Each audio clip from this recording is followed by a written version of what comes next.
Right. Welcome to the podcast. This is Theater School Rejects, episode 20-4 or some shit. And we're in Burbank again with guest host Richard Older. Hello.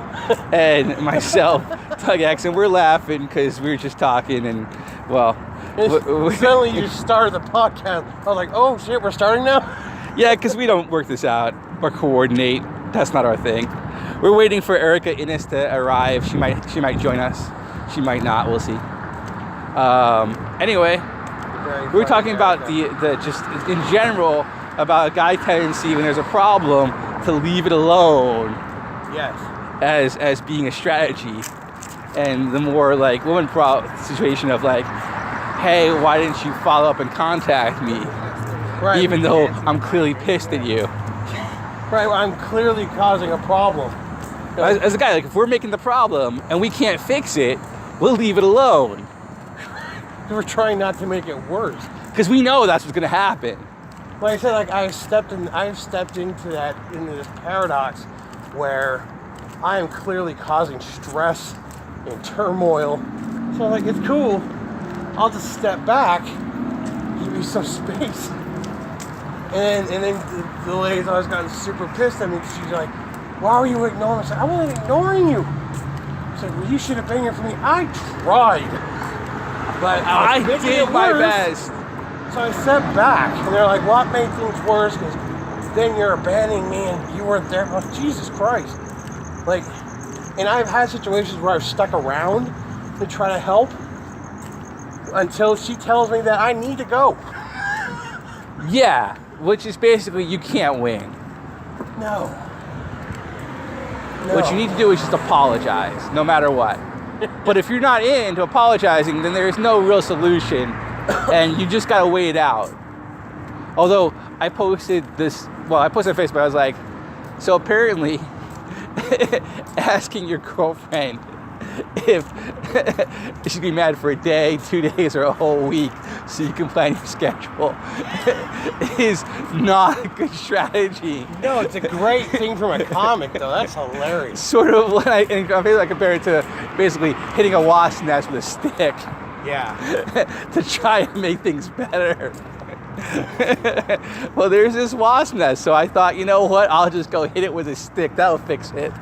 I've done that like in the morning. I go like, so we skipping breakfast? I said, fuck you. I said, all right, I'm gonna have to go get some.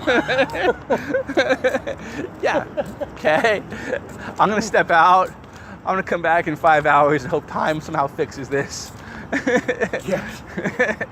But on this Facebook Mensa group I post on, they're like, and you're still alive? And then someone's like, better to ask how many gifts you need to unfuck this. That's funny. Which I thought were both solid points. So like, apparently, but the women who've remarked have all seemed to be like, well, yeah. But the guys I talked to all seem to sympathize. Absolutely. Right there with you, bro. Can we get a schedule? Ladies, you're great, and we love you. But Jesus Christ, I mean, sometimes like there's no winning. No, there's no winning. And that's difficult. That's difficult from a man because we just fix problems. Right. It's how we're programmed. That's broken. I'll fix it. Move on to the next one. Well, clearly, I don't think all men are alike and all women are alike, right? No, but the general tendency among men is problem solve, fix it. And general tendency among women is like empathize. Yes. Which is fine, except that, you know, men kind of exist on a range of sociopathy. We don't have empathy as our strong suit. Like there are some who have a lot of empathy for men, and there are some who have very little empathy, and we call them sociopaths. But all men kind of are on a range. The best of us compared to women are sociopaths. Yeah. Like I have a ton of empathy. Like I got it from my mom. Right. Buckets of it. But I'm still a dude. Yeah, I mean, like compared to like the average woman, you probably have less empathy. But for a guy, you're like practically a chick. Yeah. Yeah. No, I get it. That's what I'm saying. Man, I've had friends ask me if they need to go to the store to pick up a tampon for me. Right, because you got the fucking empathy going on. But comparatively, you're still a monster. Yeah. I still say monster-like things. One step too far. OSTF. Yes. We're gonna make that a hashtag. That's gonna catch on. OSTF. Fucking Always. Nicholas went there, man. He was the new king of OSTF. He hit me up today asking about the roast battle, Oh, nice. but he wasn't into traveling to Fountain Valley. He's out and fucking way out in the boonies. Which would be Yeah. cool is they probably have no comedy out there. If he can find a place that will pay to put on a show, he could come out there. I should message him and mention Yeah, that. tell him that, but he's not like super proactive. Of course, he's probably listening to this, but bro, you know it's true, man. Ain't no lie, ain't nothing I wouldn't say to you. You're not real proactive. Well, But hey, thanks for coming out and being part of our show, and hope that you come out to the next Flapper show, man. and he's just starting out. First time. You know, like I don't know, like I wasn't as proactive as I am now. Prior, you know, when I was starting out. Right. Any good stories from working the show running at Flappers? Oh, yes. So I run a couple of shows at Flappers every week. I am not quite used to, but I'm starting to get accustomed to seeing Whitney Cummings Yeah. because she's been there just about every night that I've run a show, which is cool. Right. Especially because it's fun to watch her trying her jokes out, reforming them, adding new tags, things like that. It's kind of cool to watch her kind of workshop those. But on Wednesday, during another theater school reject alum, V. Bentley was there. She was very funny.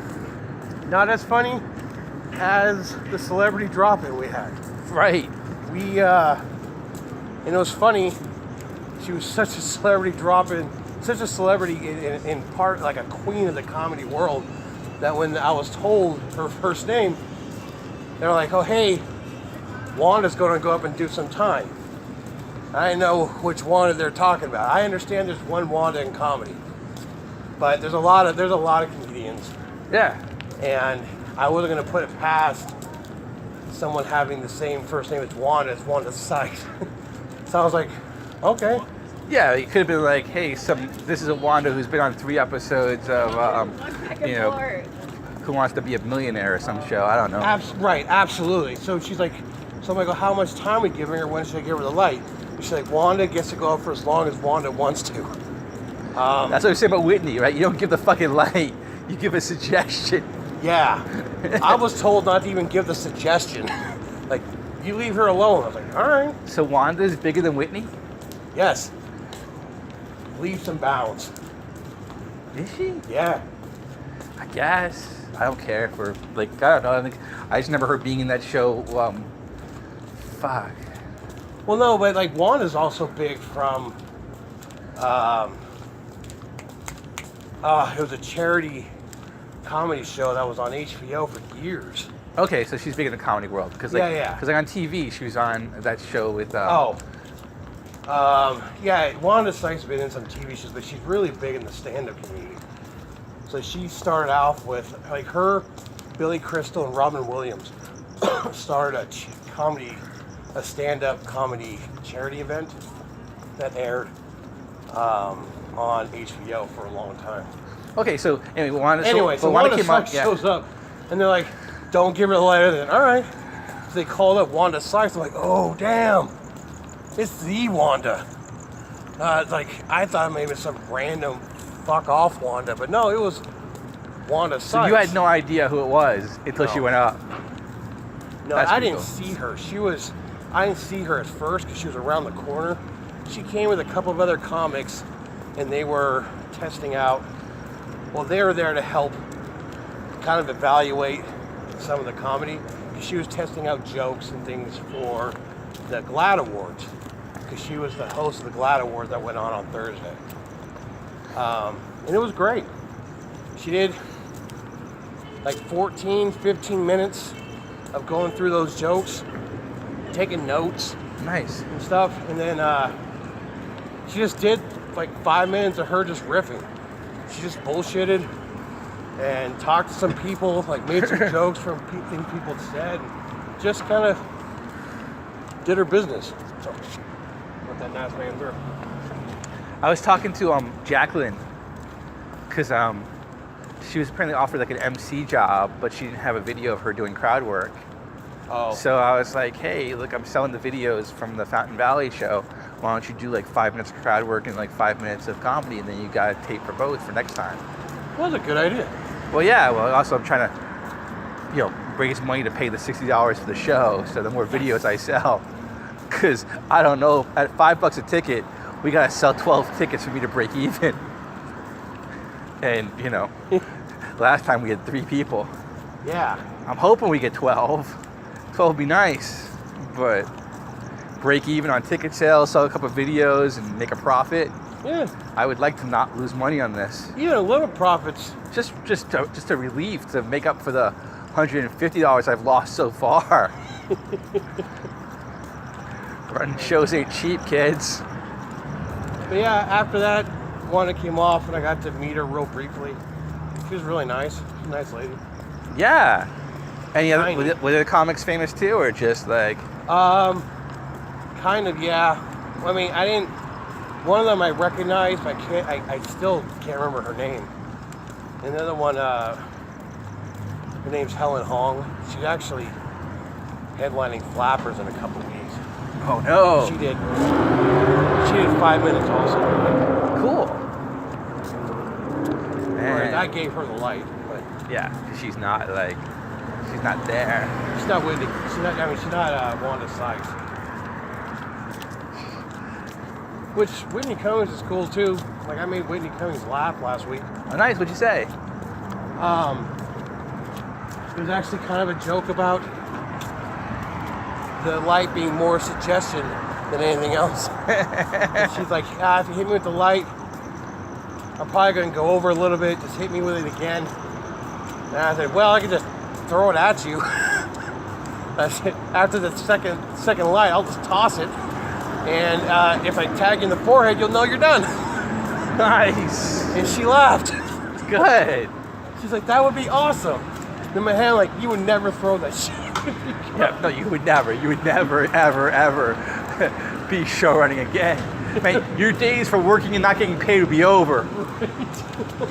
Your free meals end here. But it made her laugh. That was enough.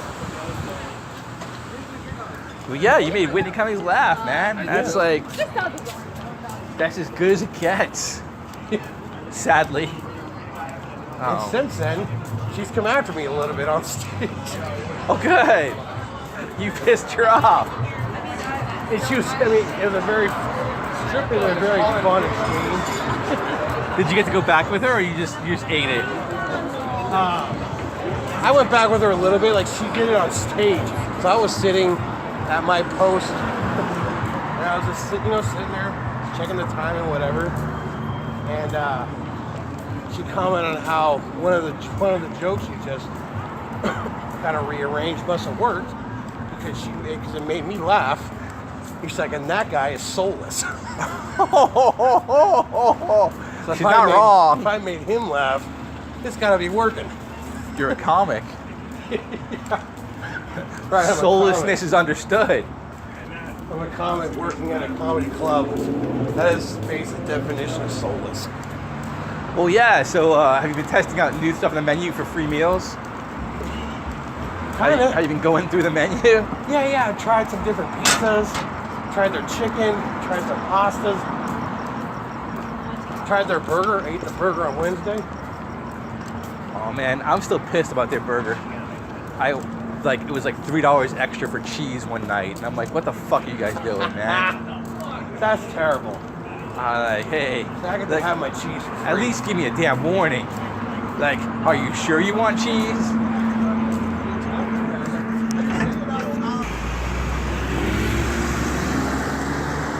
Fuck, I think we got time.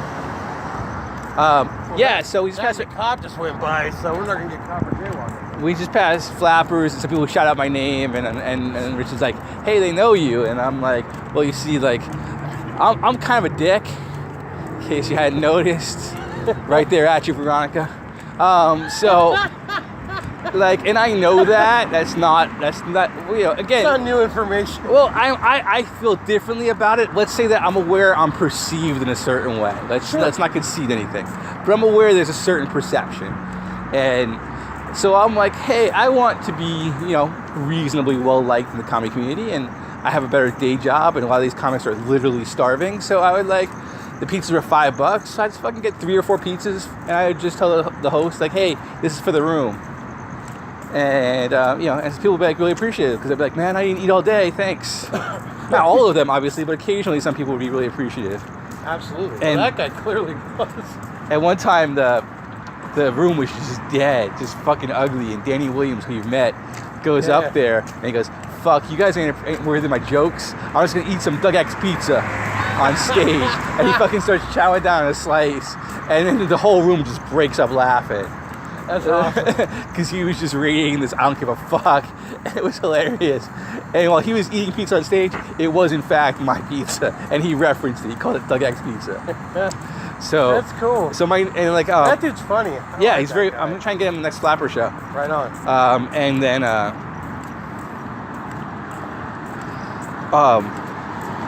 so yeah, so I was trying to, like, you know, I got the money. It was nothing to me. Put it out there and, like, you know, buy a little goodwill. And then the host would sometimes put me up, like, even because it's a lottery, you get your name pulled out, and and they would be like, hey, you got some pizza for the room? We'll put you up, man. That's cool. Yeah, and I wasn't doing it for that, like I said. No, it was a nice. Yeah, a nice little added bonus. So I do that about once a month, but I stopped going to the open mic because I'm like, well, fuck, go to the open mic and pay pizza for everybody like $20, buy a soda for myself at like $5, it's $25. I can just put on a fucking show for $60 now. Right. Why would I do that? Right, you do your own show where you know you're getting up. You get as much time as you want to give yourself. Talking about the light, I like when I was doing the show, and like I was like, we've got all day, because like there's a joke that people didn't get right away, and they started laughing like 10 seconds after. I was like, it's okay, take your time, we got all night. Fuck the light, it's my goddamn show. I'll go as long as I want. You will not hold me down. I will defy the light.